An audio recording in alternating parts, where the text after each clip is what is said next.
घाटी में आतंकियों के बुरे दिन शुरू हो गए हैं। कई आतंकियों के घर जमींदोज किए जा चुके हैं, तो 14 स्थानीय आतंकियों की लिस्ट भी तैयार हो चुकी है, जिनके खिलाफ बड़ा एक्शन लेने की तैयारी शुरू हो गई है।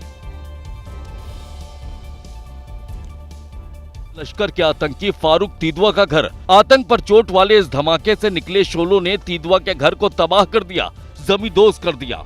लश्कर आतंकी फारूक तीदुआ से पहले आतंकी आदिल गुरी, आसिफ शेख, एहसानुल हक और शाहिद अहमद का घर भी सुरक्षा बलों ने जमींदोज कर दिया है। पिछले 2 दिन में ये कार्रवाई अंजाम दी गई है। वहीं अब 14 आतंकियों की लिस्ट भी तैयार हो चुकी है, जिसमें शोपिया के 5 आतंकी, लश्कर आतंकी नसीर अहमद, शाहिद अहमद, आमिर अहमद, अदनान सैफी और हिजबुल आतंकी आसिफ अहमद, पुलवामा के 4 आतंकी, लश्कर आतंकी एहसान अहमद शेख, हारिस यावर, यावर अहमद और जैश आतंकी आमिर नजीर, अनंतनाग के 2 आतंकी, हिजबुल मुजाहिदीन आतंकी जुबैर अहमद और हारून राशिद, सोपोर का 1 आतंकी, हिजबुल आतंकी आदिल रहमान, अवंतीपुरा का 1 आतंकी, जैश आतंकी आसिफ अहमद शेख, कुलगाम का 1 आतंकी, लश्कर आतंकी जाकिर अहमद शामिल है। इन सभी पर कार्रवाई की तैयारी हो रही है।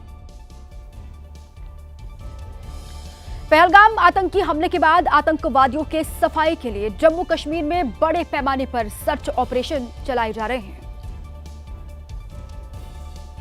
आतंकियों को जड़ से खत्म करने के लिए जम्मू कश्मीर में सुरक्षा बल जमीन पर उतर आए हैं। आतंकियों और उनके हमदर्दों की तलाश के लिए सर्च ऑपरेशन चलाया जा रहा है। आतंकियों के संभावित ठिकानों पर छापेमारी हो रही है। आतंकियों के मददगारों को हिरासत में लिया जा रहा है। अनंतनाग में सुरक्षा बलों की टुकड़ी घर घर जाकर तलाशी ले रही है। यहाँ सर्चिंग के लिए कई इलाकों की घेराबंदी की गई है। दिन रात आतंकियों की तलाश में छापेमारी जारी है। आतंकियों की धर पकड़ के लिए आधुनिक तकनीक और ड्रोन का इस्तेमाल किया जा रहा है। अनंतनाग में सुरक्षा बलों ने अब तक 175 संदिग्धों को हिरासत में लिया है। श्रीनगर में अब तक 64 संदिग्धों के ठिकानों पर छापेमारी हुई है। पुलिस आतंकियों के मददगारों और ओवरग्राउंड वर्कर्स के ठिकानों को निशाना बना रही है। कुलगाम में सुरक्षा बलों के सर्च ऑपरेशन में 2 संदिग्धों को गिरफ्तार किया गया। इन संदिग्धों से भारी मात्रा में हथियार बरामद किए गए हैं। कुपवाड़ा के माछिल सेक्टर में आतंकियों की तलाश में सुरक्षा बलों को आतंकी हथियारों का बड़ा जखीरा मिला, जिसमें 5 AK-47 राइफल, पिस्टल और बड़ी संख्या में गोलियां बरामद हुई हैं।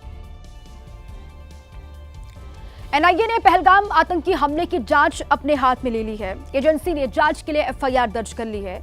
एनआईए की स्पेशल टीम प्रत्यक्षदर्शियों और पर्यटकों से आतंकियों के बारे में जानकारी जुटा रही है।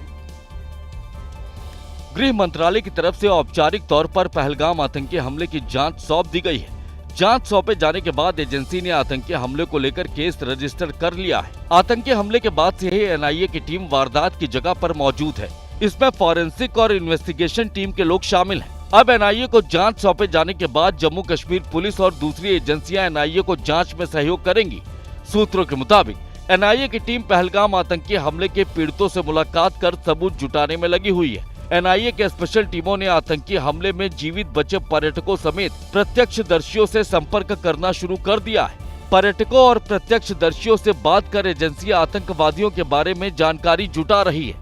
एजेंसियों ने आतंकी आसिफ शेख का डोजियर तैयार किया है। डोजियर की एक्सक्लूसिव जानकारी के मुताबिक 2022 में त्राल में अपने घर से आसिफ लापता हो गया था।